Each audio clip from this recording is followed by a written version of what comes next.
안녕하세요. 슬기로운 스테이블 코인 생활입니다. 최근에 미국에서 이 스테이블 코인 관련 뉴스가 정말 뭐랄까 폭포수처럼 쏟아졌는데요. 이게 언뜻 보면 그냥 다 개별적인 호재 뉴스 같은데 한 발짝만 딱 떨어져서 보면 이게 다 연결된 하나의 큰 그림이구나 이런 생각이 들어요. 안녕하세요. 네, 아주 정확하게 보셨습니다. 이건 뭐 단순한 뉴스들의 나열이 절대 아니죠. 그렇죠. OCC, FSOC, 연준, FDIC 같은 규제기관부터 시작해서 비자나 JP모건 같은 거대 금융사, 그리고 최근에 소파이은행의 자체 스테이블코인 출시까지. 이 모든 게 사실은 미국이 스테이블코인을 제도권의 핵심 결제 인프라로 편입시키려는 굉장히 잘 짜인 단계별 시나리오처럼 느껴지거든요. 오늘 이 거대한 흐름을 한번 제대로 짚어보고 싶은데요.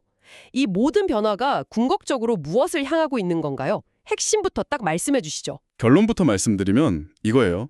연준이 마지막 문을 열면서 이제 스테이블 코인 시장은 진입하느냐 마느냐의 게임이 끝났다. 이제부터는 제도권 안에서 누가 살아남고 누가 표준이 되느냐, 바로 그 경쟁이 시작됐다. 이렇게 정리할 수 있습니다. 진입의 시대가 가고 경쟁의 시대가 왔다. 네, 오늘 다룰 규제기관들은 그 경쟁의 장을 단계적으로 열어준 거고요. 금융사들의 움직임은 그 열린 문으로 들어와서 본격적으로 싸우기 시작한 선수들이라고 보시면 됩니다. 와, 굉장히 중요한 관점이네요. 그럼 그 거대한 시나리오의 첫 단추부터 한번 깨워보죠. 바로 OCC, 통화감독청인데요. 왜 모든 이야기의 시작이 여기서부터여야 하는 거죠? OCC는요, 미국 전역에서 은행업을 할 수 있도록 허가, 그러니까 인가를 내주는 연방기관이기 때문이에요. 연방기관? 네, 여기가 문을 열어주지 않으면 뭐 전국구 은행이 될 수가 없는 거죠. 지난 12월 12일에 아주 상징적인 일이 있었어요. 스테이블 코인 USDC 발행사로 유명한 서클, 그리고 리플이 신청한 내셔널 트러스트 뱅크 있잖아요. 네네. 그 전국 신탁은행 설립을 OCC가 조건부로 승인해 준 겁니다. 잠깐만요. 내셔널 트러스트 뱅크라는 게 우리가 아는 그런 일반 상업은행과는 좀 다른 개념이죠. 이걸 승인해줬다는 게 구체적으로 어떤 의미인가요? 서클이 이제 뱅크 오브 아메리카처럼 예금 계좌도 열어주고 대출들 해줄 수 있게 됐다? 이런 뜻인가요? 아주 좋은 질문이에요. 그 부분은 명확히 해야 합니다. 그건 아니에요. 신탁은행은 일반 상업은행하고는 다르게 예금을 받거나 대출을 해주는 업무는 좀 제한적이고요. 주로 고객 자산을 안전하게 보관하고 관리하는 그 수탁 역할에 집중합니다. 수탁. 네. 그래서 핵심은 은행이 됐다는 그 사실 자체가 아니라 스테이블 코인을 발행하고 그 담보 자산을 보관하고 또 거래를 정산하는 이 모든 기능이 은행 수준의 규제 틀 안으로 들어올 수 있는 공식적인 길이 열렸다는 점이에요. 아하. 더 이상 규제 바깥의 회색지대가 아니라 은행과 똑같은 잣대로 관리 감독을 받는 제도권 플레이어가 될 수 있는 일종의 자격증을 내준 셈이죠. 알겠습니다. 일단 제도권 안으로 들어올 수 있는 자격증의 문이 열렸다 이 말씀이시군요. 그런데 문만 열어준다고 다는 아니잖아요. 정부 입장에서 스테이블 코인을 보는 시각 자체가 바뀌지 않으면 아무 소용이 없을 텐데요. 여기서 이제 FSOC, 금융안전감독위원회가 등장하는 것 같습니다. 이들은 어떤 역할을 했나요? 맞아요. 문을 열어놓고 너희는 위험하니까 들어오지 마라고 하면 아무 소용이 없죠. 인식의 전환이 필요한데 바로 그 역할을 FSOC가 했습니다. FSOC는 재무장관이 의장을 맡고 연준 의장, SEC 위원장 같은 금융규제기관 수장들이 전부 모여서 미국 금융 시스템 전체의 안정을 논의하는 말 그대로 컨트롤 타워거든요. 컨트롤 타워. 네, 이들이 최근에 발표한 2025년 연례 보고서에 정말 역사적인 문구가 하나 들어갔습니다. 어떤 문구였는데요? 그 보고서에서 스테이블 코인 법안을 지지한다고 밝히면서 이 지불용 스테이블 코인의 성장이 미국 국채 수요의 성장 요인이 될 수 있다고 딱 명시했어요. 와. 이게 정말 엄청난 변화입니다. 불과 몇 년 전까지만 해도 규제 당국은 스테이블 코인을 금융 시스템을 위협할 수 있는 그런 잠재적 위험 요소로만 봤거든요. 와, 그건 정말 180도 태세 전환이네요. 위협에서 갑자기 미국 국채를 사줄 큰 손이 될 수 있다고 인정한 거잖아요. 이건 거의 레드카펫을 깔아준 거나 다름없는 신호 같은데요. 정확합니다. 외부의 위협에서 관리 가능한 내부의 수요로 프레임을 그냥 완전히 바꿔버린 겁니다. 우리 제도권 안으로 들어와서 투명하게 관리만 받는다면 너희의 성장은 우리 경제에도 도움이 돼 라는 시그널을 시장에 명확히 던져준 거죠. 이것이 바로 두 번째 단계, 인식의 전환입니다. 자, 자격증의 문, OCC도 열렸고 인식의 틀, FSOC까지 바뀌었습니다.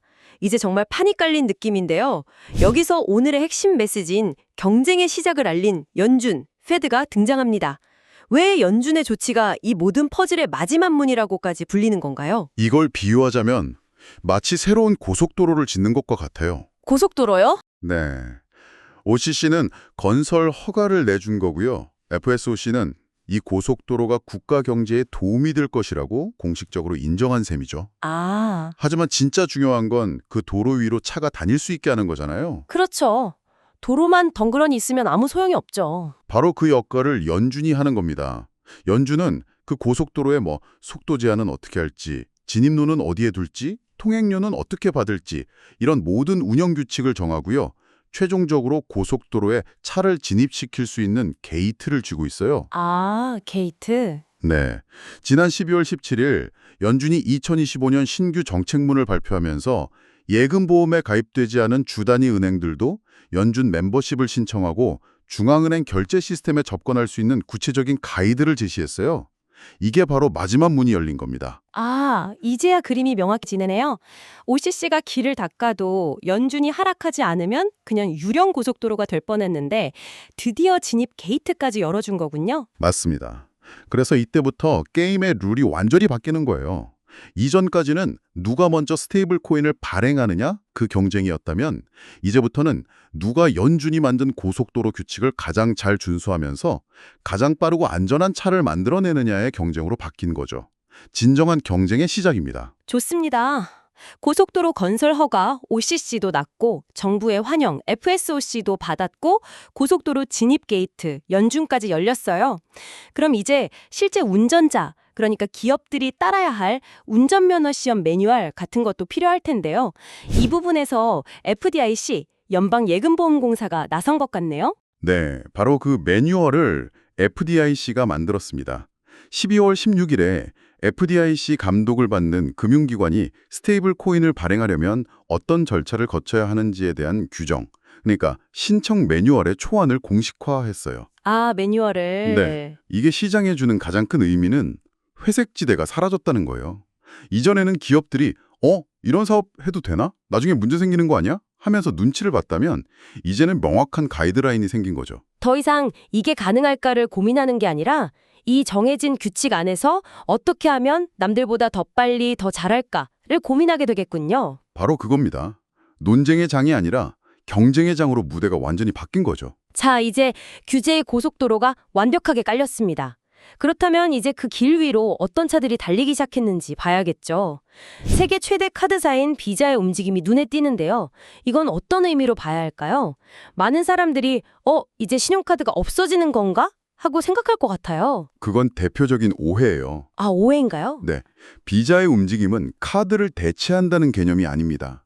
오히려 카드에 보이지 않는 뒷단을 업그레이드하는 것에 가깝죠. 지난 12월 16일 비자가 미국에서 USDC 스테이블 코인을 이용한 정산 서비스를 시작했다고 발표했는데요. 이미 연간 35억 달러, 우리 돈으로 한 4조 원이 넘는 규모를 처리하고 있다고 밝혔어요. 우리가 카드를 긁을 때 뒤에서 일어나는 그 일을 말하는 거죠. 맞아요. 기존 금융 시스템의 정산은 운행 영업시간에 맞춰서 돌아가니까 주말이나 밤에는 멈추잖아요. 그렇죠. 하지만 스테이블 코인은 24시간 365일 돌아가죠. 비자는 바로 이 점을 활용해서 카드사들 간의 정산 시스템을 훨씬 더 빠르고 효율적인 24시간 시스템으로 바꾸려는 겁니다. 즉, 규제가 길을 닦은 후에 진짜 승부는 누가 더 빠르고 효율적인 레일, 다시 말해 결제 정산 네트워크를 장악하느냐에 달렸다는 걸 비자가 보여주는 첫 번째 사례인 셈이죠. 결제와 정산의 레일까지 이야기가 확장됐네요. 그런데 개인들의 소액 결제 말고 진짜 큰 돈을 움직이는 기업이나 기관 투자자들을 이 고속도로로 끌어들이려면 뭔가 더 강력한 유인책이 필요할 것 같아요. 그들은 단순히 물건값만 치르는 게 아니니까요. 이런 맥락에서 JP모건의 움직임은 어떻게 해석해야 할까요? 아주 예리한 지적이세요. 바로 운용의 영역이죠. 결제는 쓰는 돈에 대한 이야기라면 운용은 잠시 쉬는 돈, 즉 유휴자금에 대한 이야기입니다. 아, 유휴자금? 네, 기업들은 항상 일정 규모의 현금을 갖고 있는데 이걸 그냥 금고에 썩히지 않고 MMF 같은 초단기 금융상품에 넣어서 하루라도 이자를 받으려고 하거든요. JP모건 자산운용이 12월 15일에 발표한 토크나 MMF, 모니가 바로 이 지점을 파고든 겁니다. 아, 기업들이 가진 그 유휴 자금을 스테이블 코인 생태계 안에서 바로 굴려서 수익을 낼 수 있게 해준다는 거군요. 그렇죠. 기업 입장에서 스테이블 코인이 단순히 결제만 빠른 수단을 넘어서 회사의 유효 자금을 투명하고 효율적으로 굴려서 수익까지 안겨주는 현금 관리 솔루션이 된다면 뭐 마다할 이유가 없겠죠. 결제라는 바퀴와 운용이라는 바퀴가 함께 굴러갈 때 비로소 거대한 기관 자금이 이 시장으로 움직이기 시작할 겁니다. 정말 흥미롭습니다. 지금까지 흐름을 보면 크립토 기업이 은행처럼 되려고 하거나 기존 은행이 블록체인 기술을 가져다 쓰는 형태였는데 드디어 마지막 퍼즐 조각이 맞춰지는 느낌입니다. 핀테크 은행인 소파이가 아예 직접 스테이블 코인을 발행했어요. 소파이 USD의 등장이 왜 진짜 본 게임의 시작이라고 표현할 만큼 중요한 건가요? 이 시나리오의 클라이맥스라고 할 수 있죠. 12월 18일 소파이뱅크가 100% 은행 예금으로만 담보되는 스테이블 코인 소파이 USD를 발표했습니다. 이들이 발표문에서 가장 강조한 표현이 있어요. 바로 자사가 퍼블릭하고 누구나 참여 가능한 블록체인에서 스테이블 코인을 발행하는 최초의 내셔널 뱅크라는 점입니다. 크립토 기업이 아니라 정식 은행이 발행했다는 점을 강조하는 거군요. 네, 이건 전쟁의 구도가 완전히 바뀌었다는 선언이에요. 이제 스테이블 코인 시장은 테더나 서클 같은 크립토 네이티브 기업들만의 무대가 아니라는 거죠. 이제부터는 은행이 직접 발행한 가장 신뢰도 높은 스테이블 코인을 중심으로 다른 수많은 은행, 핀테크 기업들이 연결되어서 서비스를 만드는 B2B 인프라 경쟁의 시대가 열린 겁니다. 와, 마치 애플이 iOS라는 운영체제를 만들고 수많은 앱 개발사들이 그 위에서 경쟁하는 것처럼요. 은행이 만든 스테이블 코인이 바로 그 운영체제가 되는 시대의 서막에 오른 거죠. 와. OCC부터 소파이 USD까지 정말 숨가쁘게 달려왔는데요. 흩어져 있던 점들이 하나의 선으로 쭉 이어지는 느낌입니다. 마지막으로 오늘 논의를 정리해 주시죠. 결국 문이 열렸다는 말의 진짜 의미는 무엇이라고 봐야 할까요? 오늘 이야기의 결과는 명확합니다. OCC가 허가의 문을, FSOC가 인식의 문을, 연준이 감독과 접근성이라는 마지막 문을 열었고 FDIC는 그 모든 것을 위한 매뉴얼까지 만들었어요. 따라서 더 이상 누가 더 빨리 스테이블 코인을 발행하는지는 중요하지 않습니다. 그런 속도 경쟁의 시대는 끝났어요. 그럼 이제부터의 진짜 경쟁은 뭔가요? 이제부터의 경쟁은 오늘 우리가 살펴본 규제, 결제 정산 내일, 그리고 자산 운용까지 이 모든 요소를 하나로 완벽하게 묶어낸 완성형 인프라를 누가 먼저 시장에 구축하고 사실상의 표준, 데팍토 스탠다드로 만드느냐의 싸움입니다. 이것이 바로 문이 열렸다는 말의 진짜 의미이자 우리 앞에 펼쳐질 새로운 경쟁의 시작입니다.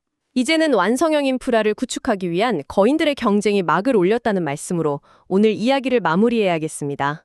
오늘 이야기가 여러분의 슬기로운 스테이블 코인 생활에 깊이 있는 관점을 더해드렸기를 바랍니다. 지금까지 슬기로운 스테이블 코인 생활이었습니다. 감사합니다.